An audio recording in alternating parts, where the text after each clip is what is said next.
বন্ধুরা এত সময় আপনারা দেখলেন, এখন দেখছেন যে যার মতো করে আনন্দ করছে। এই আনন্দটা প্রতি বছরই চৈত্র মাসের শেষের দিকে নীল পূজা হয়। এক এক অঞ্চলে এক এক রকমের এই পূজাটা আনন্দ করে। আপনারা দেখতে আছেন, দেখুন। এবারে একটু বড়রা একই স্থানে পর্যায়ক্রমে আপনাদের দেখাবার চেষ্টা করব। এবার বড়রা নাচ করছে, দেখতে থাকুন। কোনো কোনো অঞ্চলে চৈত্র মাসে, তাই চৈত্র পূজা বা নীল পূজা, চড়ক পূজা, এরকম এক এক অঞ্চলে এক এক রকমের বলে থাকে এবং পালন করে থাকে।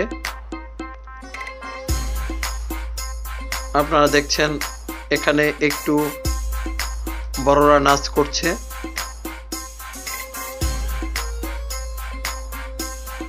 এরপরে নাচের শেষে আরো মজা হবে বন্ধুরা। মজার বিষয়টা আপনারা একটু দেখবেন, যে পুজোর যে আনন্দ। এখানে যারা সন্ন্যাসী হয় তারা মন্দিরেই থাকে এবং 4 থেকে 5 দিন, কেউ 7 দিন, কেউ 3 দিন এই সন্ন্যাসী হতে আসে এবং শেষে সবাই এভাবেই আনন্দ করে।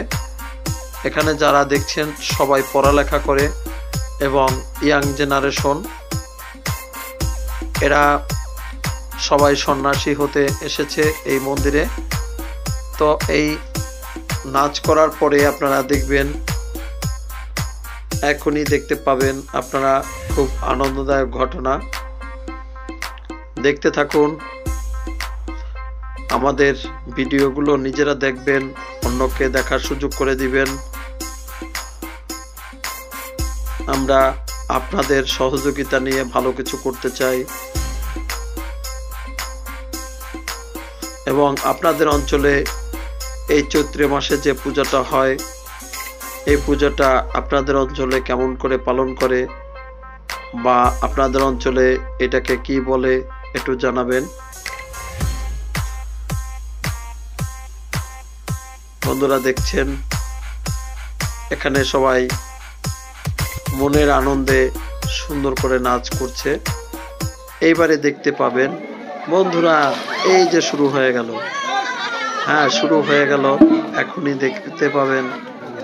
এই যে পর্যায়ক্রমে বলছি বন্ধুরা, আপনাদের শেষ পর্যন্ত আমাদের সঙ্গে থাকুন। আমরা চেষ্টা করব এই মন্দিরের যাবতীয় কর্মকাণ্ড আপনাদের সম্মুখে তুলে ধরার। বন্ধুরা এই ভিডিওটা ধারণ করছি মাগুরা জেলার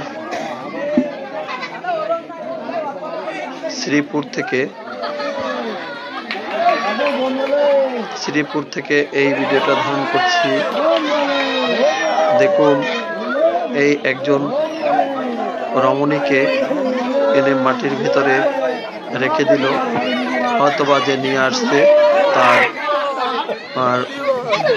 সহধর্মিণীও হতে পারে, আবার হয়তোবা ঠাকুরমা বা বৌদি, এরকম কোনো কেউ যাদের সাথে একটু মজা করা যায়।